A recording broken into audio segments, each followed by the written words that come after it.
మా latest videos కోసం మా ఈ తెలుగు న్యూస్ ఛానల్ సబ్స్క్రైబ్ చేసి గంట సింబల్ యాక్టివేట్ చేసుకోండి. రేపే శని త్రయోదశి మహాశక్తివంతమైనది.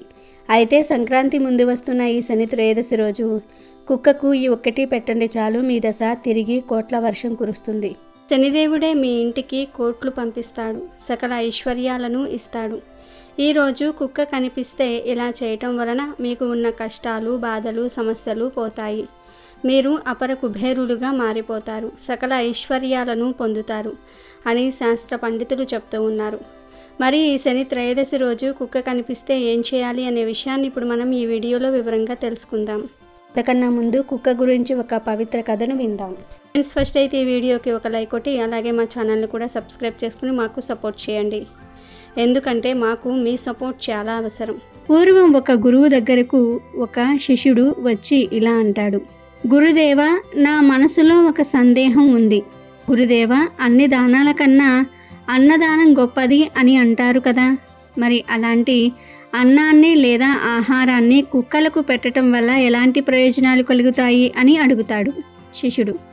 అప్పుడు ఆ గురువు, నాయన, కుక్కలకు ఆహారం పెట్టడం వల్ల 1 కాదు 8 ప్రయోజనాలు కలుగుతాయి.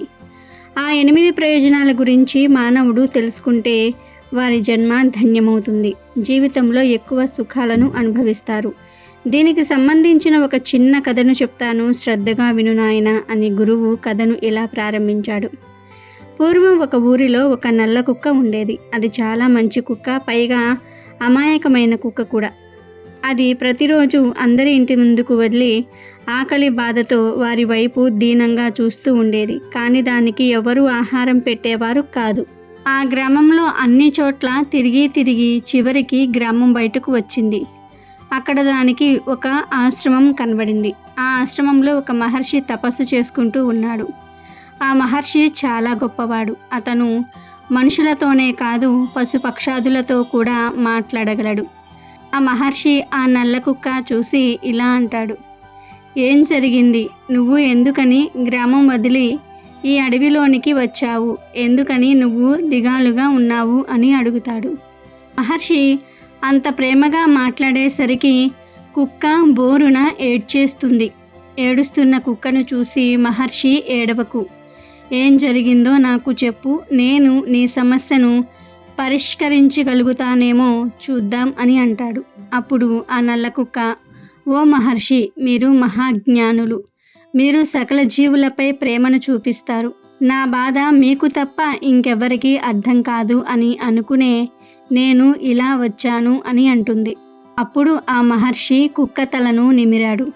కుక్కను తన పక్కన కూర్చోబెట్టుకొని, అస్సలు నీకు వచ్చిన బాధ ఏమిటో నాకు చెప్పు అన్నాడు. మహర్షి దానికి ఒక రొట్టె ఇచ్చి తినమన్నాడు. ఆ తర్వాత మహర్షి కుక్కతో, అంత పెద్ద ఊరిలో నీకు తినడానికి ఒక్కరు కూడా ఆహారం పెట్టలేదా అని అడుగుతాడు. అప్పుడు ఆ కుక్క ఏడుస్తూ, మహాత్మా, నేను మీకు ఏం చెప్పగలను? మా కుక్కల బాధ గురించి. స్వామి, మా జీవితమే ఒక దురదృష్టకర జీవితము. మాకు ఇల్లు ఉండదు, సంపాదించుకొని తినటం మాకు చేత కాదు. స్వామి, ఆ భగవంతుడు మాలాంటి మూగజీవాలకు తోడుగా ఉండమని మనుషులను సృష్టించాడు. కానీ ఈ మనుషులు చాలా స్వార్థపరులు. వారు తిన్న ఆహారం మిగిలితే డస్ట్బిన్లో పడేస్తారు లేదా మరెక్కడో పడేస్తారు. కానీ మేము ఎంతో ఆకలితో అలమటిస్తూ ఉంటాము, మాకు మాత్రం కొంచెం కూడా ఆహారం పెట్టరు. మేము మనుషుల ఇంటికి, గ్రామాలకు కాపలా కాస్తాము, అయినా ఈ మనుషులకు విశ్వాసం ఉండదు. స్వామి, మేము ఈ మనుషులపై ఆధారపడి బ్రతుకుతాము, కానీ ఈ మనుషులు మమ్మల్ని ఏమాత్రం పట్టించుకోరు. అందుకే మేము ఎండాకాలంలో ఎండలో, వానాకాలంలో వానలో, చలికాలంలో చలికి వణుకుతూ బిక్కుబిక్కుమంటూ కాలం గడుపుతూ ఉంటాము. మాకు జ్ఞానం లేదు, మేము ఒకరిపై ఆధారపడి బ్రతుకుతాం. మాకు మీలాగా మాట్లాడడం రాదు, మా బాధలు ఎవ్వరూ పట్టించుకోరు. మేము అరిస్తే గోల అనుకుంటారు, ఏడిస్తే అపశకునం అనుకుంటారు తప్ప మాకు ఏ బాధ వచ్చిందో ఎవ్వరూ తెలుసుకోరు, అసలు మా గురించి పట్టించుకోరు. మాకు ఆకలి వేస్తుంది, దెబ్బ తగిలితే బాధ కలుగుతుంది. మాకు మీలాగా ఏడవటం కూడా వచ్చు. కేవలం ఈ 3 విషయాలలో మీరు సమానమే. ఆ భగవంతుడు మేము కష్టాలను అనుభవించాలని మాకు ఈ జన్మను ప్రసాదించాడు. మేము స్వతంత్రంగా జీవించలేము. మాకు నచ్చినవి తినలేము. మేము ఖచ్చితంగా మానవులపై ఆధారపడి జీవించాల్సిందే. మనుషుల ఇంటిలో ఒక బిడ్డ జన్మించగానే ఒక వేడుకగా జరుపుకుంటారు. కానీ మేము జన్మిస్తే ఎవరు సంతోషిస్తారు?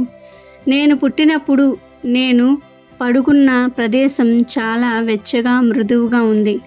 ఆ సమయంలో అస్సలు చలి పెట్టేది కాదు. అప్పుడు నేను అనుకున్నాను, నేను ఏదో గొప్ప ఇంట్లో పుట్టాను.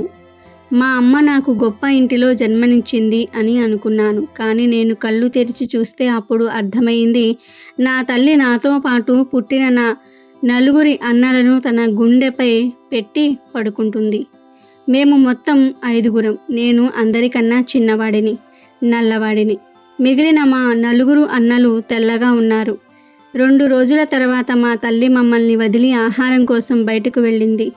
మీకు తెలుసా స్వామి, మా అమ్మ ఆహారం సాధించడానికి చాలా కష్టపడేది. ఒక్కోసారి ఆహారం దొరికేది, ఒక్కోసారి ఆహారం దొరికేది కాదు.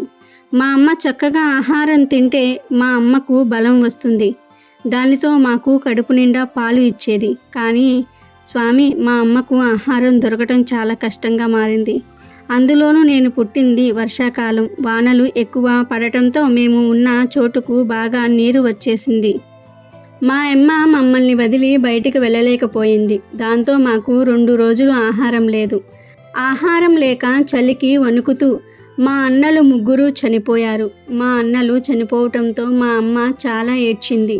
కానీ ఎవ్వరూ మా బాధను పట్టించుకోలేదు. ఇక చివరిగా నేను, మా చిన్న అన్న, అమ్మ మిగిలాము. మేము చాలా బాధపడ్డాము. ఎందుకని భగవంతుడు మాకు ఇన్ని పరీక్షలు పెడుతున్నాడు అని. ఇక కొన్ని రోజుల తర్వాత మా అమ్మతో పాటు నేను, మా అన్నయ్య కూడా ఆహారం వెతకడానికి వెళ్ళాము. ఈ మనుషులకు మాలాంటి చిన్న జీవాలను చూసి జాలి కూడా కలగలేదు. అప్పుడు కూడా మా అమ్మకు ఆహారం పెట్టలేదు. మీకు తెలుసా స్వామి, మా అమ్మ గ్రామాన్ని చాలా బాగా సంరక్షించేది. ఎవరైనా కొత్తవారు వస్తే వారిపై అరిచేది. పొలంలోకి ఏ జంతువులు రాకుండా చూసుకునేది. మా అమ్మ వల్ల ఇతర గ్రామాలలోని కుక్కలు మా గ్రామంలోనికి వచ్చేవి కావు. ఇంతలా గ్రామాన్ని కాపలా కాసిన మా అమ్మకు కనీసం ఒక్కరు కూడా ఆహారం పెట్టేవారు కాదు. మా అమ్మ ఎలాగైనా సరే ఆహారం సంపాదించాలని చాలా కష్టపడేది. కొందరు మా అమ్మను కొట్టేవారు కూడా. అలా ఒకరోజు మా అమ్మ మా ఆకలి బాధను చూసి తట్టుకోలేక ఒకరి ఇంట్లోకి వెళ్ళి వాళ్ళు వండుకున్న రొట్టెను తీసుకొని బయటకు వచ్చింది. అది చూసి ఆ ఇంటిలోని వారు, చుట్టుప్రక్కల వారు మా అమ్మను కొట్టారు. మా అమ్మ ఆ దెబ్బలను భరించి మా కోసం ఒక రొట్టెను తెచ్చింది. మా అమ్మ కష్టాన్ని చూసి మేము బాగా బాధపడ్డాము. ఒకరోజు మా గ్రామంలో ఒక సేటు తనకు బాగా లాభాలు వచ్చాయని భోజనాలు పెట్టించాడు. భోజనాలు తయారు చేసే వద్దకు మా అమ్మ వెళ్ళింది. అక్కడ భోజనం తయారు చేసేవారు మా అమ్మపైకి కర్ర విసిరారు. దాంతో మా అమ్మకు గాయమయ్యింది. కొంచెం సమయమైన తర్వాత అందరికీ భోజనం వడ్డించారు. మా అమ్మ ఆకలి తట్టుకోలేక భోజనాలు తయారు చేసిన ప్రదేశంలోనికి వెళ్ళింది. ఇంతలో అక్కడికి వంటవారు వచ్చారు. మా అమ్మను చుట్టుముట్టి కొట్టబోయారు. మా అమ్మకు వేరే మార్గం లేక పక్కన భోజనం చేసేవారిపై నుండి దూకింది. దాంతో అందరూ తినే ప్రదేశం నుంచి లేచి, కుక్క తిన్న ఆహారం మేము తినము, కుక్క మాపై నుండి దూకింది, మేము ఈ ఆహారం తినము అని అన్నారు. ఇంతలో కొందరు వచ్చి, ఆ కుక్క ఏ ఆహారం తినలేదు, ఇంకా మీ ఆహారం కూడా ఆ కుక్క తినలేదు, దాని కాలితో తొక్కలేదు, మా వాళ్ళు పెట్టిన కంగారుకు అది బెదిరిపోయిందే తప్ప అది చాలా మంచి కుక్క. అయినా నగరంలో కుక్కలకు స్వయంగా వారి చేతులతో ఆహారం పెడతారు, వాటితో చక్కగా స్నేహం చేస్తారు, మనలాగా కుక్క కనిపించిన వెంటనే కొట్టరు అని అన్నారు. కానీ గ్రామంలో కొందరు మాత్రం మాకు ఈ ఆహారం వద్దు అని చెప్పి వెళ్ళిపోయారు. దాంతో చాలా ఆహారం వృధా అయిపోయింది. అప్పుడు మా అమ్మ తరపున మాట్లాడిన వారు ఆ సేటు వద్దకు వచ్చి, పోనీలేండి, వారు తినకపోతే ఏమయ్యింది, మన గ్రామంలో చాలామంది పేదవారు ఉన్నారు, వారికి ఆహారం పెడతాం, మీరు బాధపడకండి అని చెప్పి ఆ సేటు తయారు చేసిన ఆహారాన్ని పేదవారికి పంచిపెట్టారు. అయితే ఒక వ్యక్తి మా అమ్మను చూసి జాలిపడి ఆ ఆహారం పెట్టాడు. మా అమ్మ చాలా రోజుల తర్వాత మంచి ఆహారం తిన్నది. ఇంతలో సాయంత్రమైంది. మా అమ్మ అలసిపోయి నిద్రిస్తుంది. అప్పుడు ఆ సేటు ఒక కర్రను తెచ్చి మా అమ్మను కొట్టడం మొదలుపెట్టాడు. మా అమ్మ అరుపులకు గ్రామంలోని వారంతా కూడా వచ్చారు. అలా మూగ జీవాలని హింసించటం తప్పు. అయినా మీ ఆహారం ఏమీ వృధా అవ్వలేదు సేటుగారు. ఇప్పుడు ఎందుకని ఈ మూగ జీవాన్ని మీరు బాధ పెడుతూ ఉన్నారు అని అడిగారు. అయినా ఆ సేటు మాట వినకుండా మా అమ్మను కొట్టాడు. అప్పుడు ఒక వ్యక్తి, మీరు ఇలానే ఈ కుక్కను కొడితే పోలీసులు వచ్చి మిమ్మల్ని అరెస్ట్ చేస్తారు. మీ ఇంటికి మీరు వెళ్తారా లేదా పోలీసులకు ఫోన్ చేయమంటారా అని అంటాడు. దాంతో ఆ సేటు వెళ్ళిపోయాడు. ఆ అమ్మ కుంటుకుంటూ మా వద్దకు వచ్చి జరిగిందంతా కూడా చెప్పింది. అప్పుడు మేము అనుకున్నాము, మేము ఏ జన్మలో ఏ పాపం చేశామో, కనీసం మాకు తినడానికి తిండి కూడా దొరకటం లేదు అని బాధపడ్డాము. మళ్ళీ ఇలాగే ఒక సంఘటన జరిగింది. ఒక సాధువు తీర్థయాత్రలు చేస్తూ మా గ్రామంలోనికి వచ్చి ఒక చెట్టు క్రింద కూర్చొని రొట్టెలు తయారు చేసుకుంటున్నాడు. ఆ రొట్టెల వాసనకు మా అమ్మ అక్కడికి వెళ్ళింది. అయితే మా అమ్మ అక్కడికి వెళ్ళి సమయానికి ఆ సాధువు అక్కడ లేడు. చుట్టూ చూసింది మా అమ్మ. ఎవరూ కనిపించకపోయేసరికి మా అమ్మ అక్కడ ఉన్న రొట్టెలను తినబోతూ ఉంది. ఇంతలో సాధువు వచ్చాడు. అయ్యో నా ఆహారం అని గట్టిగా అరిచాడు. సాధు అరుపులకు కొంతమంది జనం వచ్చారు. ఏమైంది అని అడిగారు. అప్పుడు సాధువు, నేను 2 రోజుల నుండి ఉపవాసం ఉన్నాను. ఈరోజు ఆహారం తిందాం అనుకుంటే ఈ కుక్క వచ్చి నా ఆహారం తినేసింది. నేను మంచి నీరును తెచ్చుకోవడానికి పక్కకు వెళ్ళాను. అయినా ఇందులో నాది కూడా తప్పు ఉంది. ఆహారాన్ని ఇలా వదిలివేయకుండా ఒక పాత్రలో పెట్టి ఉంచాల్సింది అని సాధువు బాధపడ్డాడు. అప్పుడు ఆ వ్యక్తులు, ఇందులో మీ తప్పేమీ లేదు. ఇలాగే మొన్న కూడా సేటుగారి భోజనాలను పాడు చేసింది ఈ పాడు కుక్క అని కొట్టబోయాడు. ఇంతలో సాధువు అడ్డుకున్నాడు. మా అమ్మ అక్కడి నుండి పారిపోయింది. మహర్షి, చూశారా మాకు ఎంత అన్యాయం జరుగుతుందో. మాకు మనుషులు ఆహారం పెట్టరు. పోనీ దొరికింది తిందాం అన్నా కూడా ఏ ఆహారం ఉండదు. కానీ అందరూ మమ్మల్ని కొట్టడానికి వచ్చేస్తారు. మేము మనుషులకు ఎన్ని విధాలుగా సహాయం చేస్తాము. అయినా ఈ మనుషులు మాపై కనీసం జాలి కూడా చూపించరు. ఆ భగవంతుడు మా జీవితాలకు ఎందుకు ఇంత కష్టాలను ఇచ్చాడో అర్థం కావటం లేదు. మా దారిన మేము వెళ్ళినా మమ్మల్ని కొడతారు. ఏంటి మా బ్రతుకులు స్వామి అని బాధతో అడుగుతుంది. అప్పుడు ఆ మహర్షి ఇలా అంటాడు, చూడు, ఇప్పుడు మీరు ఎంత బాధపడుతున్నారో, ఏ మనుషుల వల్ల అయితే మీకు ఇబ్బంది కలుగుతుందో వారికి తర్వాత జన్మలో నీ గతే పట్టవచ్చు. చెప్పలేం. ఆ భగవంతుడు ఎవరి తలరాతలో ఏమి రాశాడు.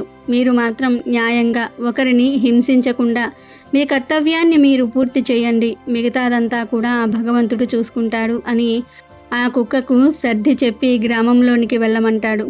కథ పూర్తి చేసిన గురువు శిష్యుడితో, నాయన, ఈ కథంతా శ్రద్ధగా విన్నావుగా. కుక్కలు మనకు ఎలా సహాయకారులుగా ఉంటాయన్నది. అయితే ఇప్పుడు కుక్కకు ఆహారం పెట్టడం వల్ల కలిగే 8 ప్రయోజనాల గురించి కూడా చెప్పుకుందాము. ఇది కూడా శ్రద్ధగా విను. అందులో మొదటిది, కుక్కకు ఆహారం పెట్టడం వల్ల మనపై ఉన్న శని ప్రభావం తగ్గుతుంది.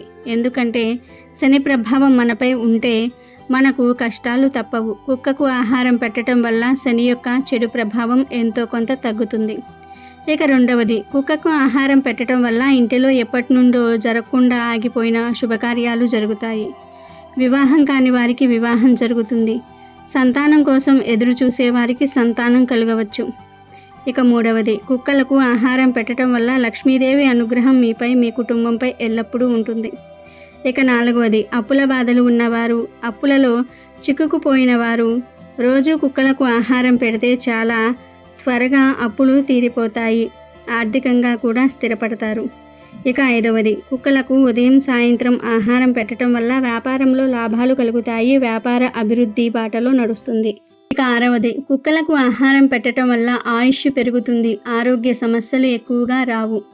ఇక ఏడవది, కుక్కలకు ఆహారం పెట్టడం వల్ల చేయాలనుకుంటున్న పనులు విజయవంతంగా పూర్తి అవుతాయి.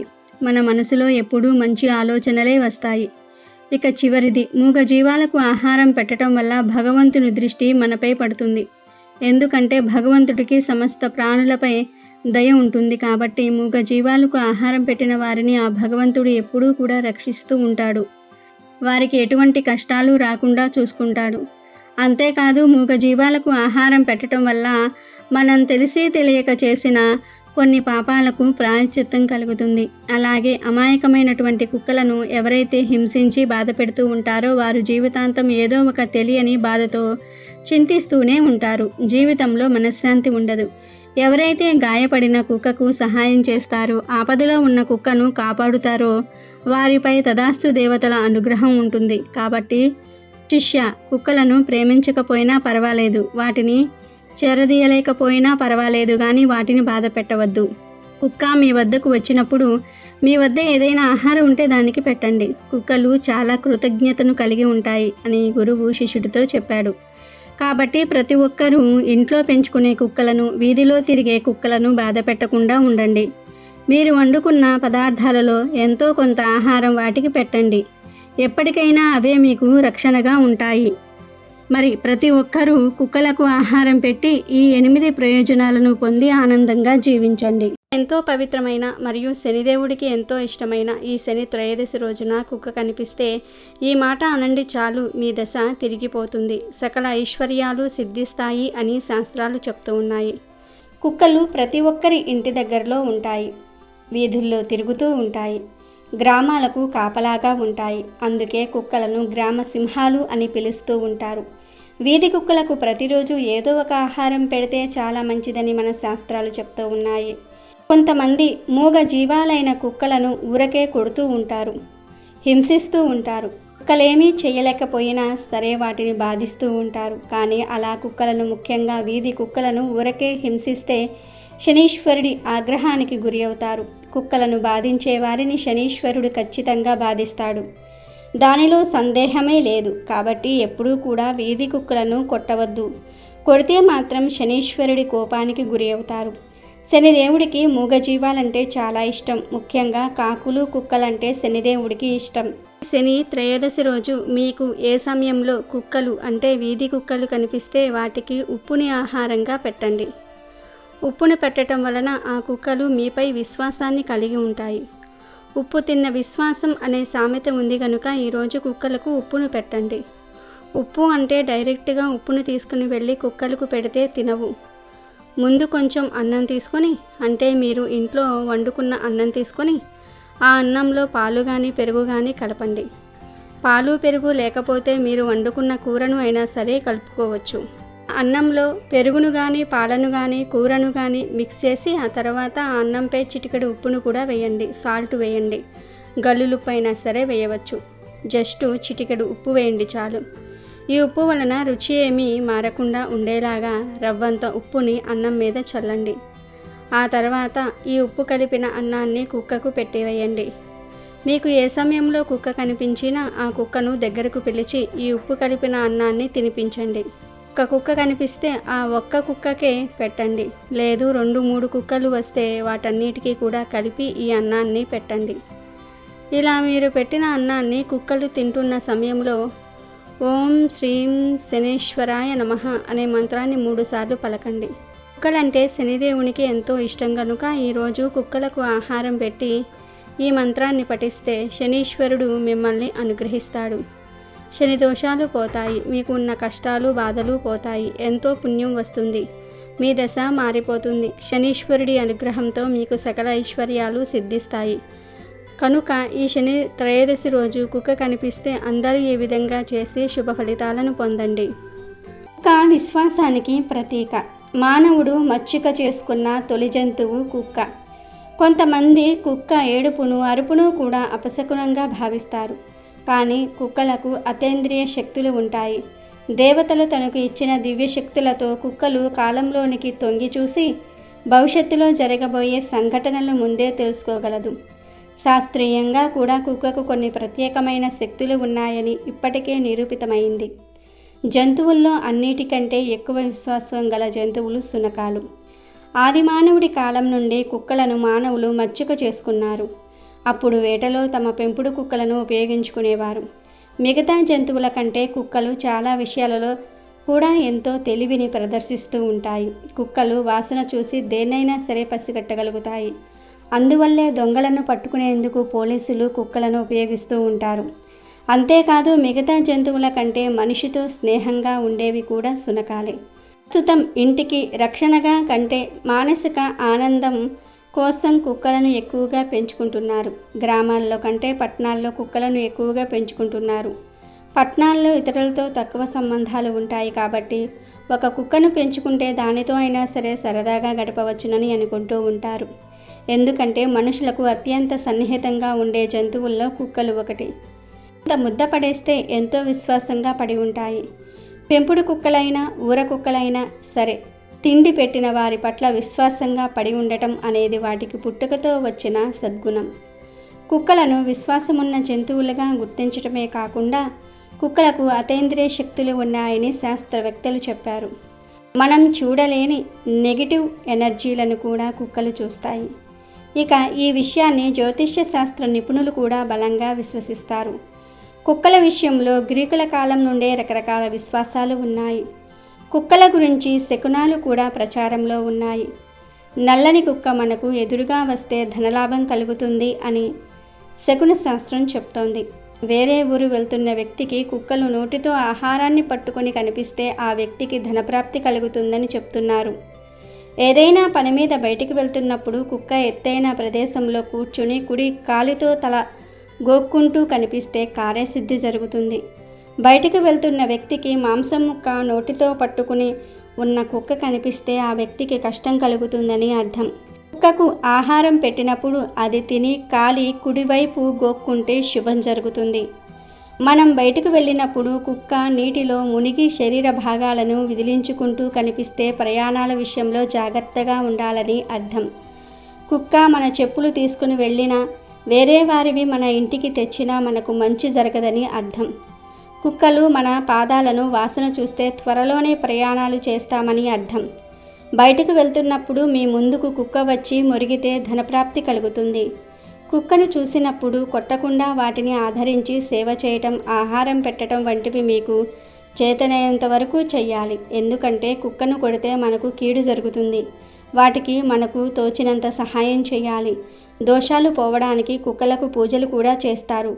పిల్లలు సరిగ్గా చదవక పోయినా ఆరోగ్యపరమైన ఇబ్బందులు ఉన్న కుక్కకు సేవ చేయటం మంచిది. సంతానం లేని వారు ప్రతిరోజు వీధి కుక్కకు అన్నం పెట్టడం, సేవ చేయటం, వాటిని చేరదీయటం వంటి పనులు చేస్తే మంచి జరుగుతుంది. శని త్రయోదశి అంటే శనివారం రోజు త్రయోదశి తిథి ఉన్న రోజును శని త్రయోదశి అంటారు. ఈ రోజు శనీశ్వరుడికి నువ్వుల నూనెతో అభిషేకం చేయాలి. సూర్యోదయం నుండి 1 గంట పాటు రుద్రాభిషేకం చేస్తే మంచి ఫలితాలు వస్తాయి. ఉదయం వీలు కాని వారు సాయంకాలం సూర్యాస్తమయ సమయంలో అనగా 5 గంటల 30 నిమిషాల నుండి 6 గంటల 30 నిమిషాల మధ్యలో చేయాలి. శనిదేవుడు అంటే చాలామంది భయపడిపోతూ ఉంటారు. వాస్తవానికి శనిదేవుడు చాలా మంచివాడు. అమ్మా నాన్నల ప్రేమను శనిదేవుడు చూపిస్తాడు. శని భగవానుడు అంటే నీతి, న్యాయము, ధర్మబద్ధతకు కట్టుబడి ఉంటాడు. గోచార రీత్యా శనిదేవుని అశుభ దృష్టి ఉన్నవారు ఆయన్ని భక్తితో కొలిచి ధర్మబద్ధంగా జీవిస్తే వారికి ఎలాంటి కీడు చేయకుండా కాపాడుతాడు. నిజానికి శని భగవానుణ్ణి మనసారా పూజించి ఆరాధించే భక్తులను కష్టాల నుంచి గట్టెక్కించే కరుణామూర్తి. ఎప్పుడూ ధర్మబద్ధంగా జీవించే వారిపై శని ఎప్పుడూ కూడా తన కృపను ఉంచుతాడు. మంచి పనులు చేసేవారు శని భగవానుడి విషయంలో ఎలాంటి భయాలు పెట్టుకోవాల్సిన అవసరం లేదు. ఎందుకంటే శని మంచి పనులు చేసేవారిని ఎప్పుడూ కూడా ఇబ్బంది పెట్టడు. చెడు పనులు చేసేవారికి మాత్రం తప్పకుండా చెడు ఫలితాలు కలిగిస్తాడు. ఆ శనీశ్వరుడు పరమేశ్వరుడే ఈ బాధ్యతను శనీశ్వరుడికి అప్పచెప్పారు. అందుకే శనిదేవుణ్ణి కర్మఫలదాత అంటారు. భూలోకపు న్యాయాధిపతి శనీశ్వరుడు. శని త్రయోదశి రోజు మనం చేసే పూజ, తర్పణం, హోమాలు, దానాదుల వలన శని దోషాలు తొలగిపోతాయి. ఈరోజు శని పూజ చేయటం వలన మహత్తర ఫలితం కలుగుతుంది. శని త్రయోదశి రోజు శనిదేవుణ్ణి నల్లటి నువ్వుల నూనెతో అభిషేకం చేయటం వలన చాలా మంచి ఫలితం అనేది ఉంటుంది. శని భూలోకపు న్యాయాధిపతి కనుక శని ప్రసన్నం అవ్వాలంటే మీరు ఎన్ని పూజలు చేసినా జీవితంలో కొన్ని మంచి పనులు చేయాలి. శనికి మాతృభక్తి అనేది ఎక్కువ గనుక తల్లిదండ్రులను సంతోషంగా చూసుకోండి. తల్లిదండ్రుల పట్ల గౌరవం కలిగి ఉండాలి. ముఖ్యంగా శని త్రయోదశి రోజు పూజలు చేసినా చేయకపోయినా వ్యవసాయదారులకు, కార్మికులకు మీ వంతు ఏదో ఒక సాయం మాత్రం చేయండి. ఇలాంటి పుణ్యకార్యం ఒక్కటి చేసినా చాలు. శనిదేవుడు నిరంతరం మీకు అనుకూలంగా ఉంటాడు, ఐశ్వర్యాన్ని కలిగిస్తాడు. ఎంతో శక్తివంతమైన ఈ శని త్రయోదశి రోజు ఇనుము, ఉప్పు, నువ్వుల నూనెను ఎవరి దగ్గర నుండి చేతితో తీసుకోకూడదు. అలా తీసుకుంటే మీకు శని దోషాలు సంక్రమిస్తాయి. జన్మాంతం శని మిమ్మల్ని పట్టి పీడిస్తాడు, కష్టాలను కలగజేస్తారు.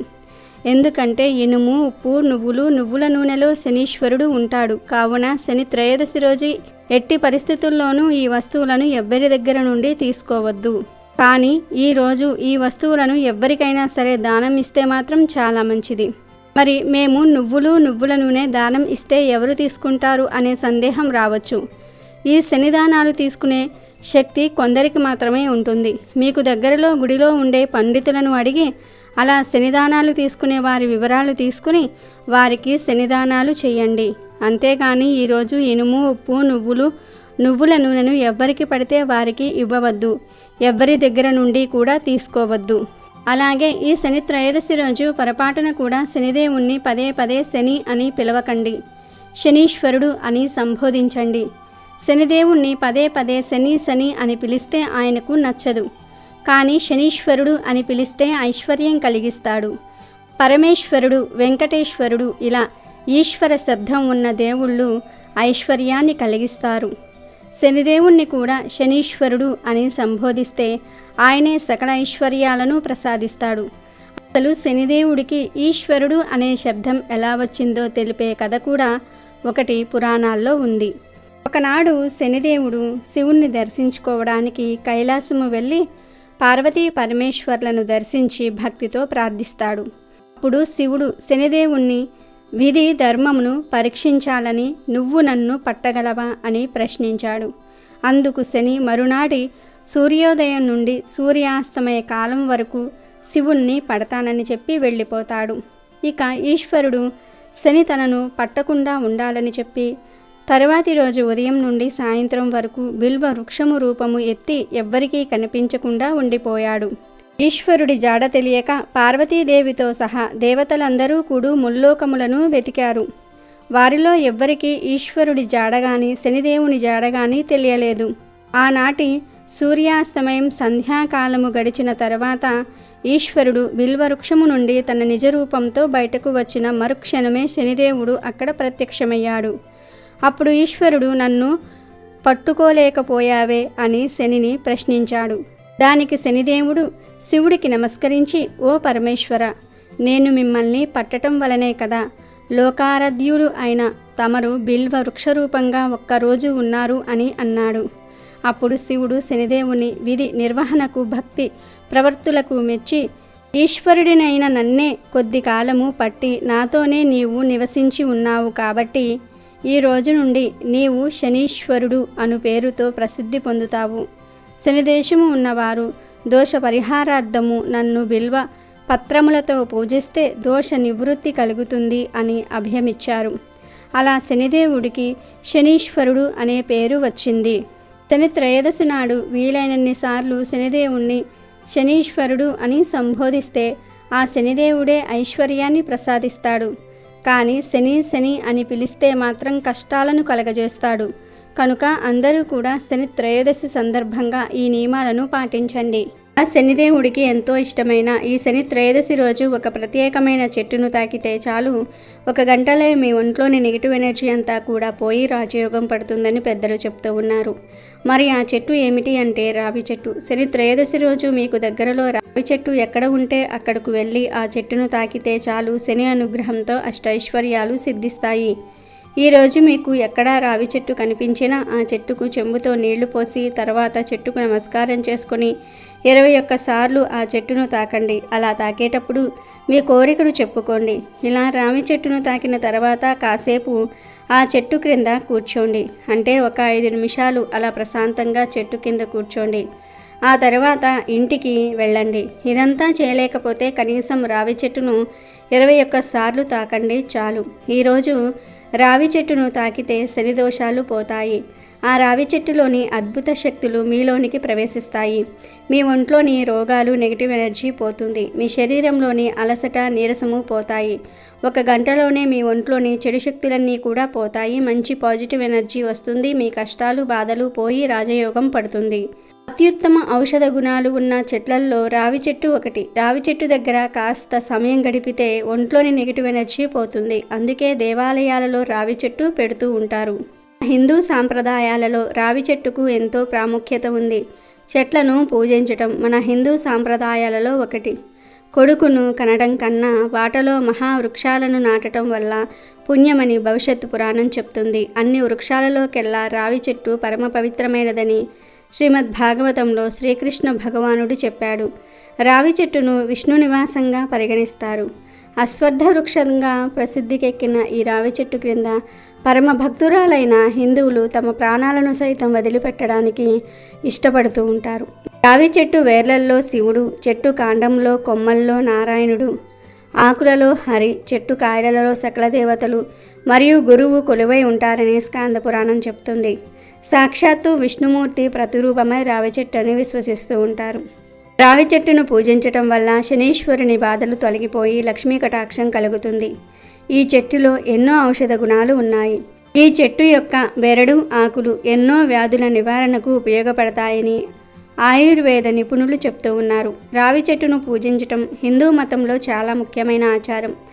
దాదాపుగా ప్రతి దేవాలయంలోనూ రావి చెట్టు ఉంటుంది. రావి చెట్టును భగవత్ స్వరూపంగా హిందువులు భావిస్తూ ఉంటారు. మన పురాణాలలో కూడా రావి చెట్టు గురించిన ప్రస్తావన ఉంది. రాత్రిపూట కూడా ఆక్సిజన్ను అందించే అతి తక్కువ చెట్లలో రావి చెట్టు ఒకటి. రావి చెట్టు అనేక రోగాలను నయం చేస్తుంది.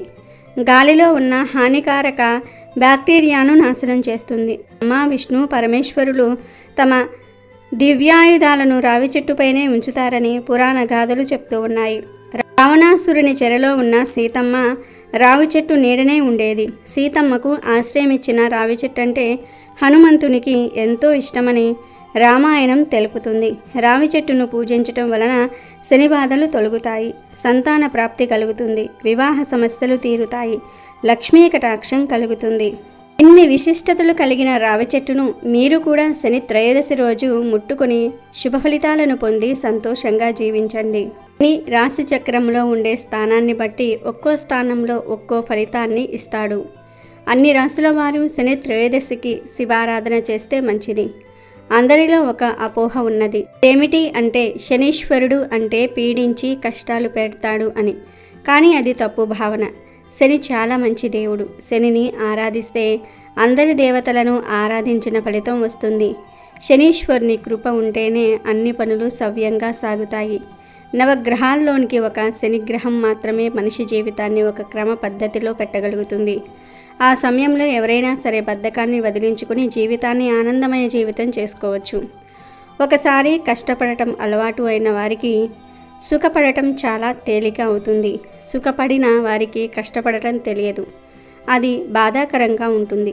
కానీ శనిగ్రహం అలా కాదు. కష్టాన్ని ఇచ్చి తర్వాత కష్టపడిన దానికి ప్రతిఫలం ఇస్తాడు, సుఖాన్ని ఇస్తాడు. అది ఎంత ఆనందదాయకంగా ఉంటుందో ఎవరికి వారే అనుభవిస్తే గానీ తెలియదు. అది ఒకరు చెప్పేది కూడా కాదు. శని త్రయోదశి రోజు నీలాంజన సమాభాసం రవిపుత్రం యమాగ్రజం ఛాయామార్థాండ సంభూతం తం నమామి శనేశ్వరం అనే ఈ శ్లోకాన్ని వీలైనన్ని ఎక్కువసార్లు పఠించటం మంచిది.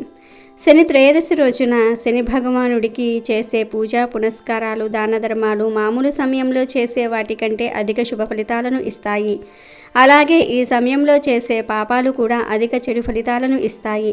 జాతక రీత్యా శని బాగాలేని వారు, శని దశ అంతర్దశలు జరుగుతున్నవారు, ఏలినాటి శని, అష్టమ శని, అర్ధాష్టమ శని వలన ఎవరైతే పీడింపబడుతూ ఉన్నారో అటువంటి వారందరూ కూడా ఈరోజు శని పరిహారాలు అంటే నువ్వుల నూనెతో శనికి అభిషేకం చేయటం, ఉపవాసం ఉండటము, రావి చెట్టుకు ప్రదక్షిణాలు చేసి ఆవ నూనెతో దీపం పెట్టడం, నల్ల కాకికి అన్నం పెట్టడం, నల్ల కుక్కకు అన్నం పెట్టడం, నల్లని గొడుగు, నల్లని వస్త్రాలు, తోలు వస్త్రాలు, నవధాన్యాలు, ఇనుము దానం చేయటం మంచిది. ఈ విధంగా శనిని పూజించి ఆరాధిస్తే బద్ధకము, చెడు ఆలోచనలు, రోగాలు, అపమృత్యు దోషము, దారిద్ర్యము తొలగుతాయి. వృత్తిపరమైన సమస్యలు, వివాహంలో ఆటంకాలు, శత్రు భయము, కోర్టు సమస్యలతో ఉన్న వారి సమస్యలు కూడా తొలగుతాయి. శనిదేవుడు నీతిమంతుడు. చెడు చేస్తే చెడు ఫలితాలు, మంచి చేస్తే మంచి ఫలితాలు తీసుకురాగలవాడు. కాబట్టి తప్పులు చేయని వారు శనిదేవుణ్ణి చూసి భయపడవలసిన పని లేదు. ఎందుకంటే శనిదేవుడు ఎవ్వరినీ అనవసరంగా హింసించడు. శని గ్రహం యొక్క తీవ్ర ప్రభావం లేదా దోషం తొలగిపోవాలంటే ఈరోజు ఒక గిన్నెలో మంచి నూనె తీసుకొని అందులో మీ ముఖాన్ని చూసి ఆ గిన్నెతో నూనెను శనిదేవుని ఆలయంలో ఉంచండి. శనికి నువ్వుల నూనె అంటే చాలా ఇష్టం కాబట్టి అలా చేయటం వల్ల శనిదేవుడు సంతోషిస్తాడని నమ్ముతూ ఉంటారు. వీడియో నచ్చితే లైక్ చేయండి, షేర్ చేయండి, బట్ సబ్స్క్రైబ్ చేసుకోవడం మర్చిపోవద్దు.